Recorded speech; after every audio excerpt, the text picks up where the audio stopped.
She opened the first letter with trembling hands, then the second, then the third. 3 telegrams, 3 sons, 3 gold stars.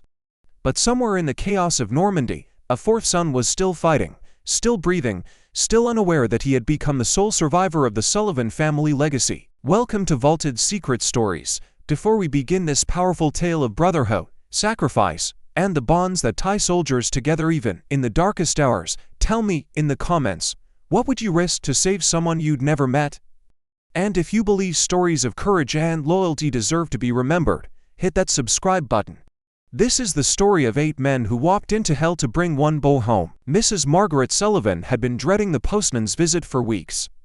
Every mother in America knew that sound: the deliberate footsteps on the front porch, the hesitant knock, the official envelope that could shatter a world in seconds.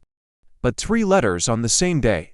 No mother was prepared for that. The first was from the War Department, dated June 6, 1944. We regret to inform you that your son, Private First Class Daniel Sullivan, was killed in action during the initial assault on Omaha Beach. Daniel was 19.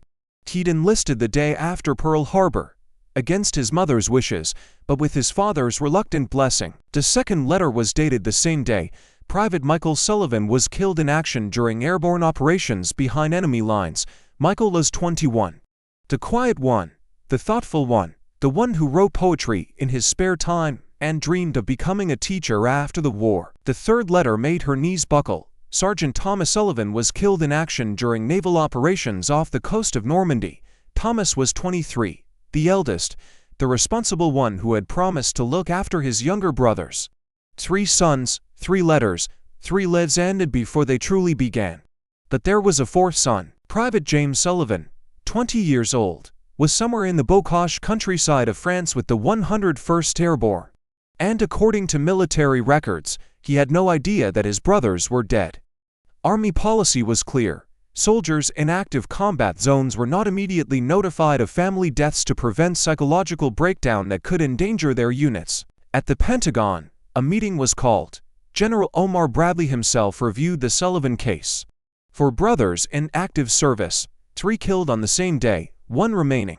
The sole survivor policy, implemented after the Sullivan brothers were lost on a single ship early in the war, was designed to prevent exactly this kind of devastating family loss. "We need to find him," Bradley said quietly. "We need to bring him home." "Sir," replied Colonel Hayes, "Private Sullivan is currently with Easy Company, 506th Regiment. They're engaged in heavy fighting near St. Vith. Communication is sporadic at best." "Then we send someone in," Bradley said. "We don't leave him out there to die too. This family has given enough." That decision would set in motion a rescue operation that would cost more lives than it saved, but would ultimately prove that some principles are worth any price. Captain John Miller had survived Omaha Beach by a miracle and a prayer. A former English teacher from Pennsylvania, he'd been leading Rangers through the hell of Normandy for 3 days when he received orders that made no sense. Assemble a squad and locate Private James Sullivan of the 101st Airborne. "Sir?" asked Sergeant Horvath, Miller's longtime friend and second-in-command. "With respect, we're looking for one guy in alt-occupied France." "That's the mission," Miller replied, studying the map. "Seems this kid's brothers were all killed on D-Day. Army wants him pulled out before he suffers the same fate." "All of them," Horvath whistled low. "Jesus." Miller selected 7 men for the mission. Horvath, the veteran who'd been with him since North Africa. Private Ryben, a tough kid from Brooklyn with a mouth that got him in trouble but skills that kept him alive. Private Caparzo, an Italian-American medic with gentle hands and a fierce loyalty. Corporal Upham, a cartographer and translator who'd never killed a man, but whose intelligence was invaluable. Private Jackson, a sniper from Tennessee whose fate in God was matched only by his skill with a rifle. Private Mellish, a Jewish soldier whose hatred of the enemy was personal and absolute. And Technical Sergeant Ryan, ironically sharing a name with their objective, a communications expert who could work miracles with a broken radio. 8 men, walking into occupied territory, looking for one soldier who might not want to be found. "Captain," Upham asked as they prepared to move out, "what if he refuses to come?" Miller adjusted his gear and checked his weapon. "Then we convince him," And if he still refuses? Miller looked at his men. Good soldiers, brave soldiers, soldiers who deserve to go home to their own families. Then we stay with him until the war's over or we're all dead. Those are the only two options. They moved out at dawn on June 10th, 4 days after D-Day, into a French countryside that was still echoing with gunfire and death. The Bocage country of Normandy was a maze of hedgerows, stone walls, and narrow lanes that had been turned into a killing field. Every bush could hide a sniper, every farmhouse could shelter a machine gun nest, every road could be mined. Miller's squad moved carefully, following intelligence reports that placed DZ Company in the vicinity of a small town called Ramel. They found signs of the 101st Airborne everywhere, abandoned equipment, hastily dug foxholes, the occasional grave marked with a helmet and dog tags. But finding one specific soldier in the chaos of war was like searching for a needle in a haystack that was on fire. On their second day out, they encountered a group of German prisoners being escorted by American MPs. Miller approached the sergeant in charge. "We're looking for Easy Company, 506th Regiment. You seen them?" "Last I heard, they were pulled back to defend a bridge crossing about 10 clicks east of here," the MP replied. "But that was yesterday. Could be anywhere by now." Miller studied his map. 10 kilometers east would put them deeper into contested territory, farther from friendly lines. But orders were orders. Private Ryan, the communications guy, not the one we're looking for, managed to raise Easy Company on the radio that evening. The conversation was brief and crackling with static, but the message was clear. They were holding a strategic position and couldn't be withdrawn. "Did you ask about James Sullivan?" Miller asked. "Yes, sir. They confirmed he's with them, alive and fighting." Miller felt a mixture of relief and apprehension. Finding Sullivan was the easy part. Getting him out alive would be considerably harder. That night, as they sheltered in an abandoned farmhouse, the men began to question their mission. 8 guys to save 1 guy, Ryben muttered. "What makes this Sullivan kid so special?" "His brothers are dead," Horvath replied quietly. "All 3 of them. Killed on D-Day." The barn fell silent. Every man there had brothers, friends, family members they feared for. The lottery of war was cruel and random, but losing 3 sons in one day, that was beyond cruel. "Still," Ryben continued, though with less conviction, "is 1 guy worth 8 guys?" "That's not for us to decide," Miller said firmly. "We follow orders, we complete the mission. We bring him home." But privately, Miller was asking himself the same question. Was James Sullivan worth the lives of 8 good soldiers? And what if Sullivan himself didn't think so? They found Easy Company dug in around a small stone bridge that crossed a narrow river. The position was strategically important. Whoever controlled the bridge controlled the approach to the town beyond. But it was also a death trap. The Germans had been probing the defenses for hours, and a full assault was expected at dawn. Lieutenant Spears, commanding Easy Company, was incredulous when Miller explained their mission. "You want to pull Sullivan out tonight? Those are our orders." "Captain, we're about to be hit by at least a company of Wehrmacht, possibly reinforced by armor. I need every man I can get. Where is he?" Spears pointed toward the bridge. "Last I saw, he was with a machine gun crew on the south approach." "But Captain, that kid has been through hell. Lost his whole squad 2 days ago. He's not going anywhere." Miller found James Sullivan exactly where Spears had indicated. The young soldier was hunched over a .30 caliber machine gun, methodically cleaning the weapon despite the approaching darkness. He was thin, dirty, and had the 1,000-yard stare that Miller recognized in too many young faces.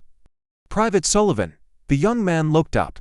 His eyes were older than his 20 years, aged by combat and loss he didn't even know about yet. "Yes, sir. I'm Captain Miller. I need to speak with you." Sullivan nodded and followed Miller to a sheltered position away from the other soldiers. Miller had given this speech in his mind a dozen times during the march, but now that the moment had arrived, the words seemed inadequate. "Son, I have some difficult news about your family." Sullivan's face didn't change, but his hand stopped moving. "Which one?" The question caught Miller off guard. "I'm sorry. Which brother? Danny, Mike, or Tom? I know one of them is dead. I've known since D-Day. You can feel it when a piece of your soul gets torn away." Miller stared at the young soldier. James, I'm afraid it's all three. For a long moment, Sullivan said nothing. He simply stared at the ground between his boots. When he finally looked up, his eyes were dry but somehow emptier than before. All three. Killed on D-Day. I'm sorry. Sullivan nodded slowly. Danny was always too brave for his own good. Mike too gentle, and Tom ... Tom tried to protect everyone. I guess he couldn't protect himself. Son, I'm here to take you home. Army policy states that the sole surviving family member should be removed from combat duty. Home? Sullivan looked toward the bridge, where his fellow soldiers were preparing for battle. Captain, with respect, this is home now. These men are my brothers now. Private, your mother has lost 3 sons. She doesn't need to lose a 4th. Sullivan was quiet for a long time. Finally, he said, Captain, did you ever have a moment where you knew, absolutely knew, that you were exactly where you were supposed to be? Miller thought of the beach at Omaha, of the men he'd led through hell, of the soldiers who died following his orders. Yes, I have. Then you understand why I can't leave. I understand why you don't want to leave.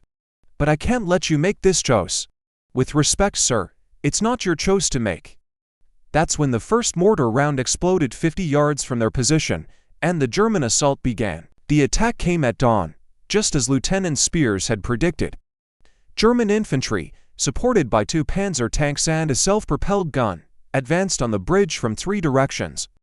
The American position was outnumbered at least 3-1. Miller's squad found themselves committed to a battle they hadn't planned to fight, for a position they weren't supposed to hold, alongside soldiers they'd come to rescue. The retreat wasn't an option, not with Sullivan refusing to leave, and not with the strategic importance of the bridge. Upham, get on that radio and call for support, Miller ordered. Sir. I've been trying. No response from battalion. Keep trying. The battle raged for 6 hours. Jackson, the sniper, picked off German machine gunners from the church tower until a mortar round brought the building down around him. Mellish held the north approach until a German grenade ended his war permanently. Caparzo died trying to save a French child caught in the crossfire. By afternoon, Miller's squad was down to 4 men, and Easy Company had lost half its strength. The Germans controlled 2/3 of the town, and their tanks were systematically destroying the American positions. That's when James Sullivan made his choice. Captain, he said, crawling to Miller's position behind an overturned jeep, I want you to know something. Save it for after the war. Son, no sir, you need to hear this now. Sullivan's voice was calm despite the chaos around them. My brothers didn't die for nothing. Danny died on the beach so thousands of other guys could make it inland. Mike died behind enemy lines so the invasion could succeed. Tom died at sea so the Navy could protect the landing craft. A German machine gun opened fire, forcing both men to duck lower. They died doing their jobs, Sullivan continued. This is my job. These are my guys. This is where I'm supposed to be. Miller looked at the young soldier. Dirty, tired, but absolutely certain of his purpose. Your mother ... My mother raised 4 sons to do what's right, she'd understand. Another mortar round exploded nearby, showering them with debris. Through the smoke, Miller could see German infantry advancing on their position. Sir, Sullivan said, thank you for coming to get me. It means more than you know, but I'm not leaving these men. Miller nodded slowly. He understood now why they'd come so far, lost so much, to find this one soldier. It wasn't about saving James Sullivan. It was about proving that some values, loyalty, brotherhood, sacrifice, were worth preserving even in the midst of mankind's greatest failure. Then we hold this line, Miller said. Yes, sir, we hold this line. The Germans made their final assault at sunset. Miller's remaining men, Horvath, Reiben, and Tech Sergeant Ryan, fought alongside Sullivan and what remained of Easy Company in a desperate last stand at the stone bridge. When the ammunition ran out, they fought with bayonets. When the bayonets broke, they fought with their hands. Miller died defending the south approach to the bridge, a German bullet finding him just as American reinforcements finally arrived. Horvath died beside him, still firing his rifle even as blood pooled beneath his body. In the final accounting, 8 good men had died to save one soldier who had refused to be saved.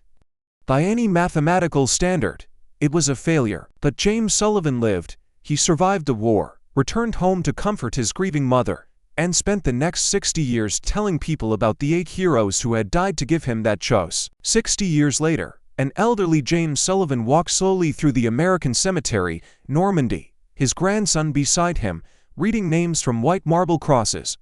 He stopped at one cross in particular, weathered but still legible: Captain John H. Miller, Pennsylvania. "Tell me about him again, Grandpa," the young man said. Sullivan knelt slowly, his old knees protesting, and placed a small American flag at the base of the cross. "He was a teacher before the war," Sullivan said quietly. "A good man who let other good men into hell because someone had to. He came looking for me when he could have been going home to his own family. Do you think he would have understood? You chose to stay."